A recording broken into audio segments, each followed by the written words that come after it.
Alrighty guys, reflecting on the 2018 video. You guys can see I have my notes top and bottom. A lot of stuff needs to be covered here. It seems like every year I do less and less, but yet I do more and more on YouTube, it seems like. So without further ado, we'll get started.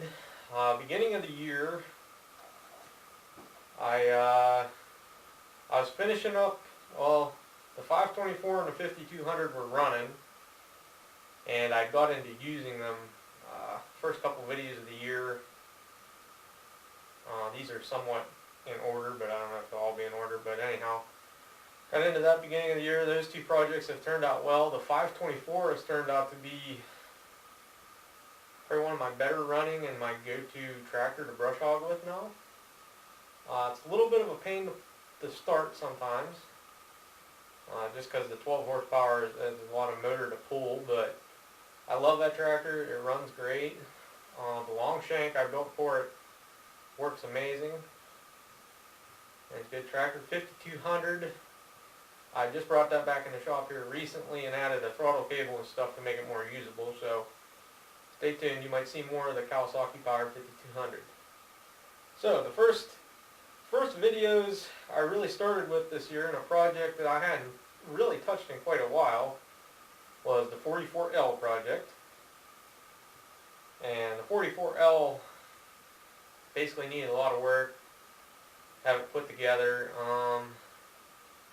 and basically I got it to a point where it runs. It has one or two oil leaks that need addressed on it. I just never got back to it. I kind of, over the summer, I just wasn't feeling too hot. I had a couple things going on this year over the summer. I just wasn't feeling good. And I just didn't mess with a whole lot of L stuff over the summer. You know, I just kind of get in moods when I want to work on this or that. And a lot of it comes into is I work on stuff as I buy them.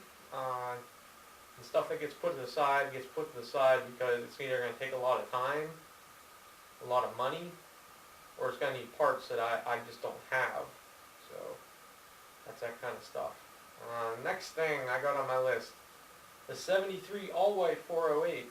I went through and got it so it would actually run on its own fuel tank and not plug a fuel filter in 3 seconds. Cleaning the fuel tank and stuff, run new fuel lines. Got it running, mowing and everything. It actually went to a tractor show or two. And I believe I am sitting on it right now. I couldn't remember whether I was on the 70 or the 73. I bet you guys were laughing, weren't you? But yeah, it runs pretty good. I had it to quite a few tractor shows. It sat out in the pouring rain all day and it started fine. I was running back and forth with it to the truck getting tools. We were having troubles with the big tractors there. Their engines filled with water and dumb stuff and just wouldn't start. So I was driving it all over the place. So that was that. Then we have the 1963 Li project, which was something I had bought probably, at the time it had been about a year ago, but now it's nearing closer to 2 years. I bought that tractor. Come from a coworker, and it was actually videotaped in a haul I did prior to me owning it when he had bought it. I went to him, he got it running and everything at the time, and I went back through and got it running again and fixed its major issues. So the next thing after that was the 70 all-white 408. The 70 all-white 408, I had it up to a point where it would run and drive, but I had never seen or been able to get the deck working up until this point, and basically the whole video saga this year, the 70 all-white 408, was figuring out the PTO belt system is about the best way to describe it, and the pulleys and stuff along those lines, and that took some doing, a little bit of figuring out what previous owners had did and what wasn't supposed to be there. And since the 70 was the first generation, they're a little bit different than these newer 408s. So it took some time, but got that going. Another video that I enjoyed making was, this was 6 years with the SC2450 Yanmar this year. So I put a video up of that, and as many of you know, I use that Yanmar for everything. Lifting and moving gravely stuff, dirt. Every once in a while I'll go out on a digging job for a friend or family member with it. And I just used the wheels off of that. This should have actually been put in the beginning, the next segment I'm going through here, but this year, like January, I believe January 1st was the first day the little mule was actually on this property here at my mom and dad's. I actually had it at Christmas, but it was down in Florida, and we didn't come back up till New Year's. 10 years ago, I would have been 15, 16 at the time, one of the two. I think I was 15 because I would have been turning 16 in March, so yeah, it was 10 years. I'll actually be 27 this March, so it'll be 11 this time around. And I never got back to that project. I wasn't. Again, I just wasn't feeling good. I hurt my finger in the spring. It's pretty good now, but it bothered me clear up until about June, and I hurt it in April, and I put a kibosh on a lot of things, and that leads into this next segment here. When I hurt my finger, I was having trouble driving Big White. As you know, Big White was standard, and I still miss that truck, but I really do love Big Red. Big Red was obviously the most expensive purchase I made, and something I'm going to be paying for about 6 years, but we won't get into that. But I really do, I like that truck. It's a great hauling truck. I mean, that truck has loads of power. It's fairly comfortable. You guys know I'm not really a fan of automatics, but it's whatever. We've run a bunch of them trucks at work, and I've not had an issue. And Big Red, the only thing I've done to Big Red is I changed the oil. I changed the front brake pads because something squeaks or squeals on it every once in a while. I changed them. Noise is still kind of there. It's one of the things on my list. It just annoys me, but doesn't really do anything. So yeah, Big Red. Then we'll go to Big Red's first thing she hauled home, which was the 87 812 Gravely. And you guys have seen, I've made quite a few videos about the 812, changing the rack gear on it and adjusting the clutches was the main thing wrong with it when I bought it. And then I took it to a tractor show or two. After that I started having issues with it, and that led to me cleaning the carb and the fuel fillers and new fuel line and stuff like that, get it going good. And I was working on its deck in the mid-set when my welder crapped out, so have that. And probably one of the things I know I'm going to use for years to come for the electric start cart project, which I'm actually staring at it. It's off to your guys' right behind you there. But I have literally almost used the wheels off of that. There's a few little things I need to fix, but the way it is right now, it is very usable. That helps so much with getting these L projects running, where you don't have to stand there and pull on the strap for hours or a half hour or whatever. If you're trying to get something running that has never been running before, you can spin it up, you can get it set right. Then once you get everything set right, then you can strap start them pretty easy once they're set up right. But getting them set up right can be such a pain sometimes. So, and then the next thing was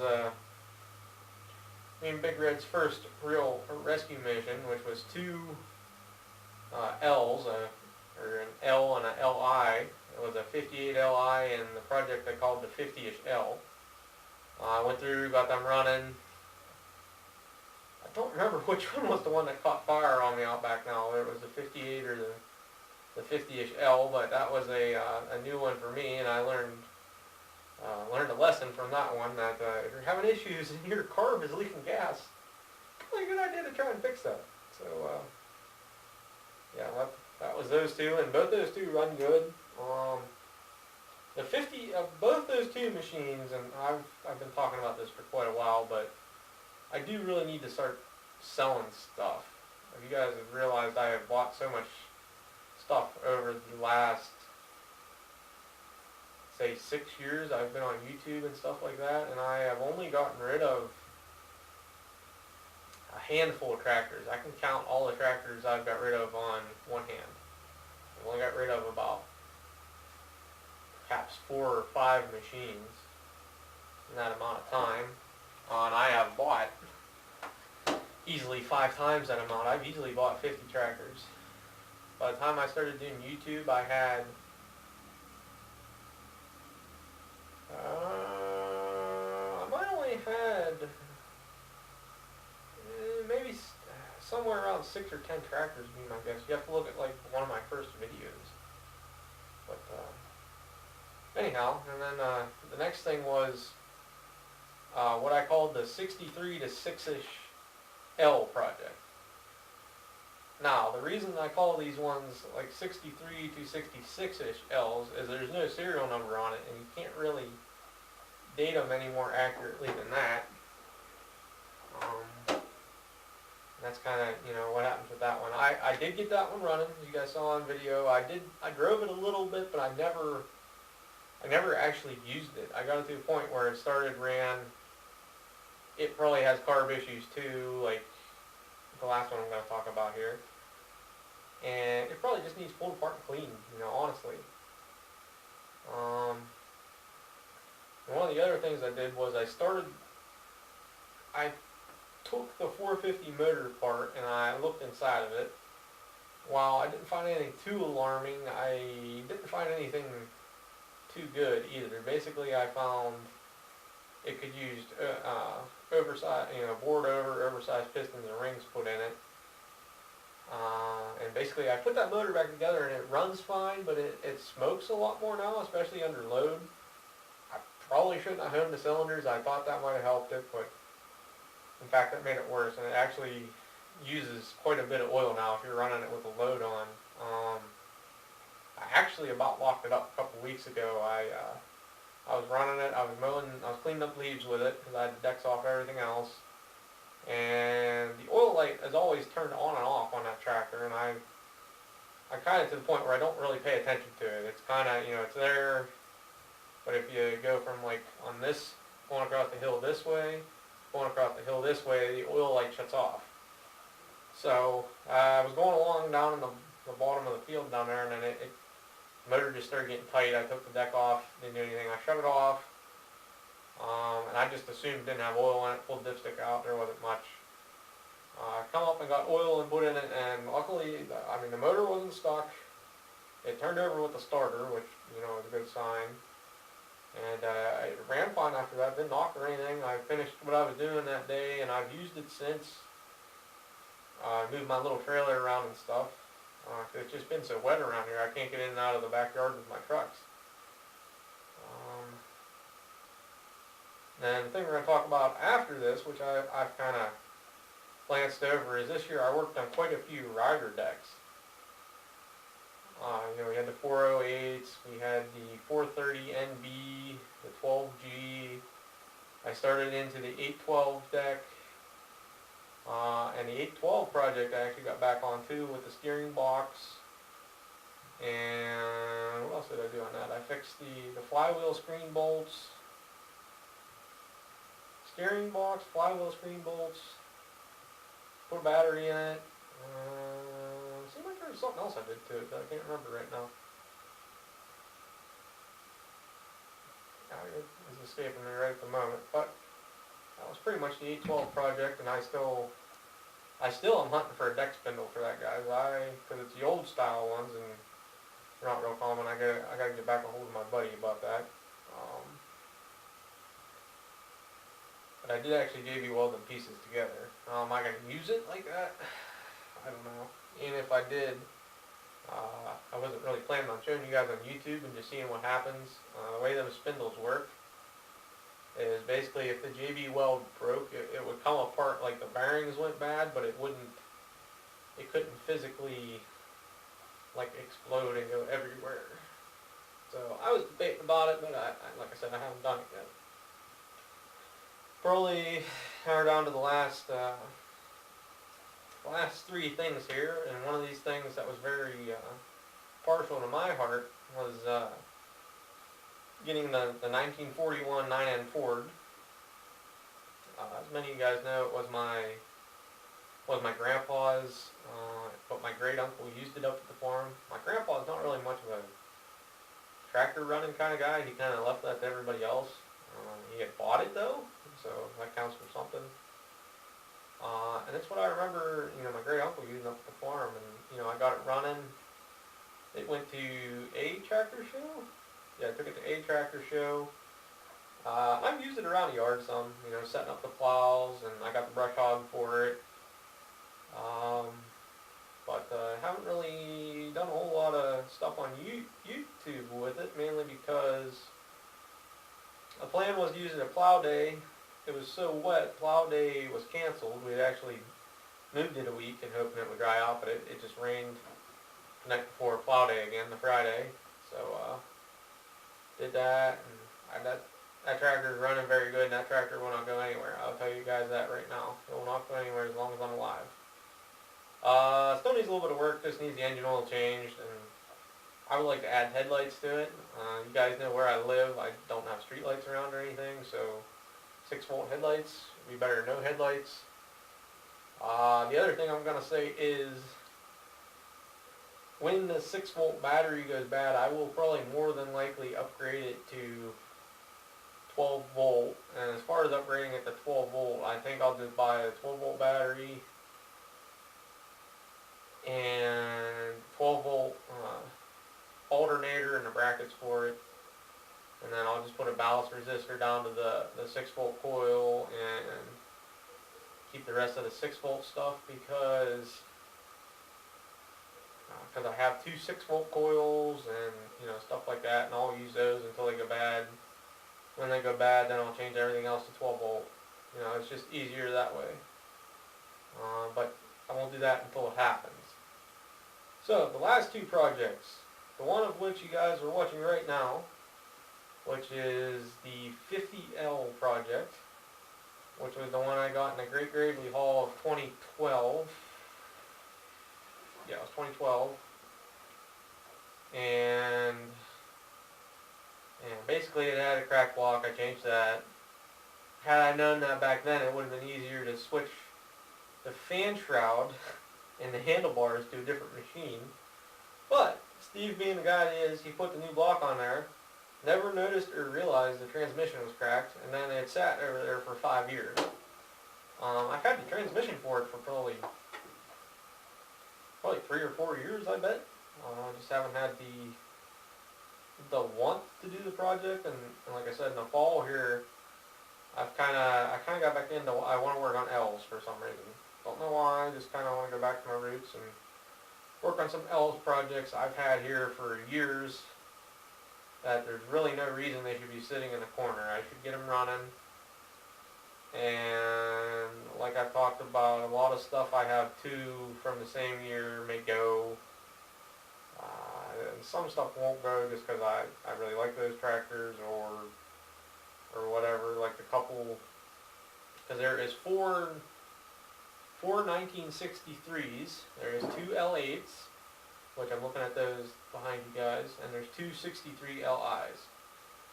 The 63 LIs, I'm not real partial to either one of those, so they might be two that go here eventually.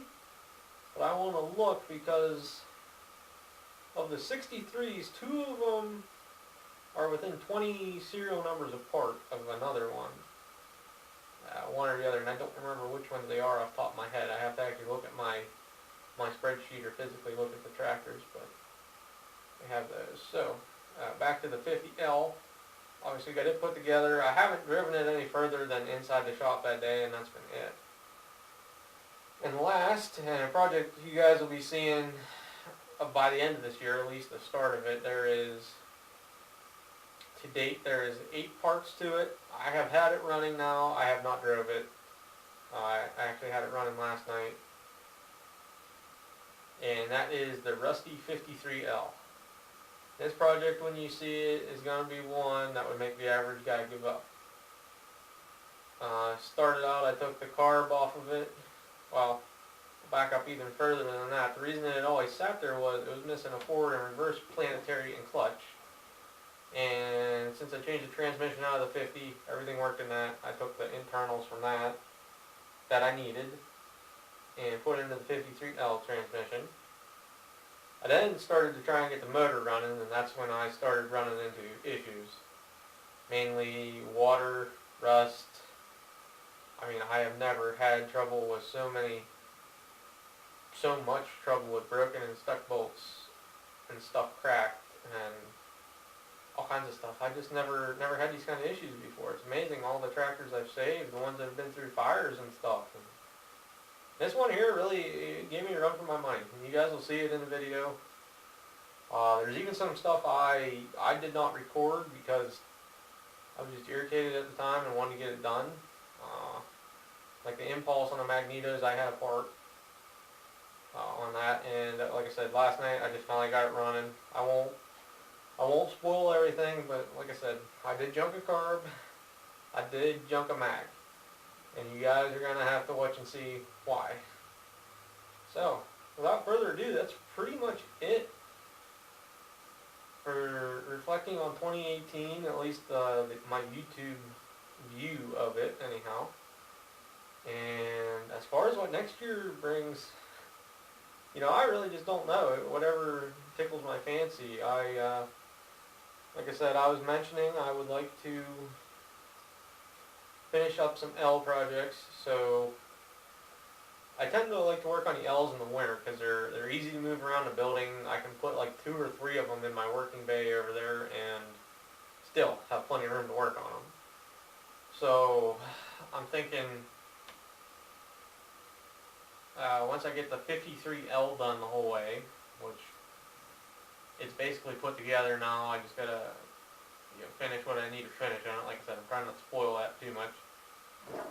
And the 57Li, I'd like to at least get that back running again. I kind of have a feeling that machine just needs points in it. There was one machine years ago I looked at that the points were so worn down in, and I said, I'll file it and just see if it runs a little bit. Well, it probably broke the points is what I'm thinking. That was back before I checked for spark or anything like that. So that'll be something I'll probably put on the list. The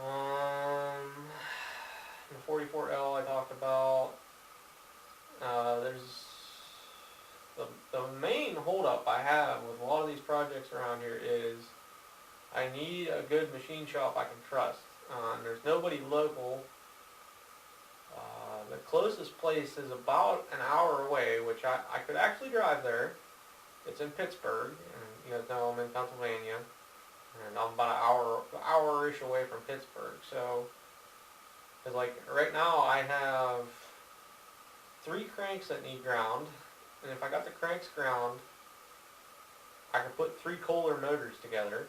There's a 10 horsepower one off the crappy looking 67 C10A, not my good looking yellow one. There's the 430, the 68 Kohler powered 430. If I got the crank ground on that and a new rod put in it and some rings, that was a perfectly usable machine. I was using it while it was knocking. It worked fine. It was a little underpowered because it had broken rings, but it worked. And the other thing was the 12 horsepower motor I'd got. It had to have been off like 812 or something. I come into work, we told him it was blown up, what it was going to cost to fix it. Gave him the estimate, and he never came and picked it up, so I ended up with the motor. But I really don't have to do that one because I was going to build an 812. Obviously I bought an 812, so I don't need to do that. And I mean, that's pretty much it. I was debating about getting into some 8,000 or 800 series transmission work, because I just have a feeling that I'm going to have transmission issues this year. Just call it a hunch, but 83's PTO has been sticking engaged and acting a little strange. So it's starting to tell me the PTO's starting to go out in that tractor. And I don't really know how it was kept for in its previous life. I know I haven't exactly been the easiest on it. You know, snow blowing with it, and the snowblower plugs up, you pull the PTO out under full load. Engage it under full load at idle. You know I've been hard on it. So it wouldn't surprise me too much. Now, has the PTO actually slipped? No. But it drags a lot, like the lining's coming loose, and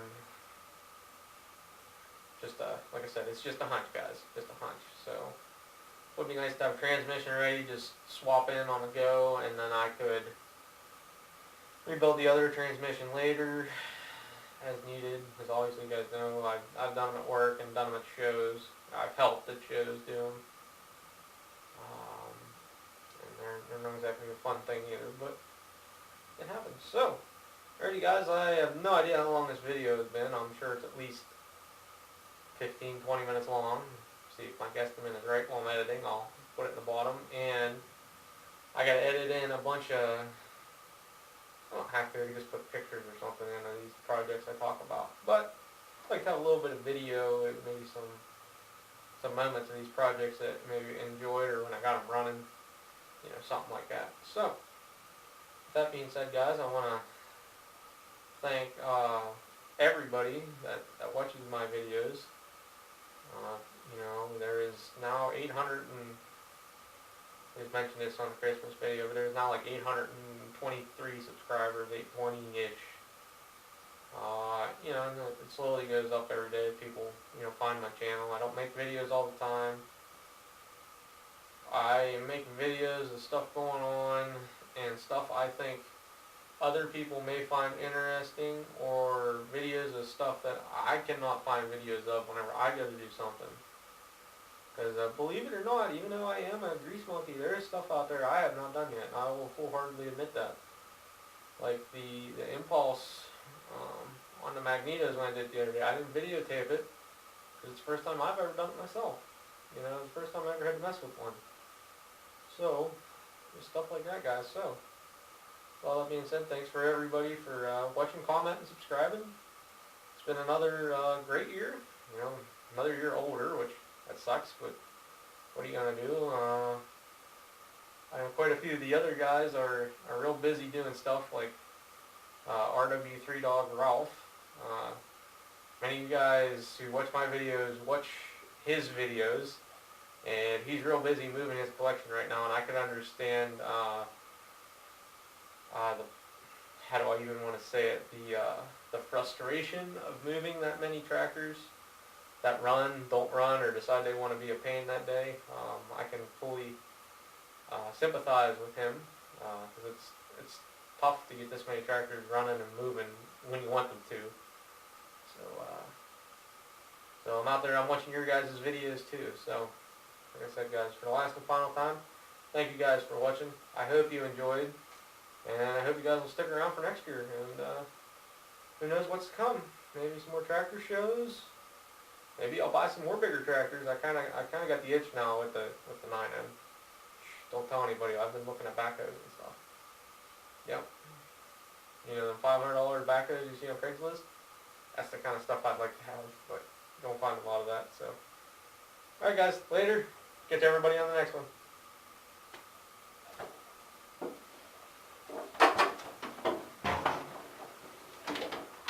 It's cold in here. That's not too cold, but it's a little chilly. Almost 30 minutes worth of video, guys. Holy cow.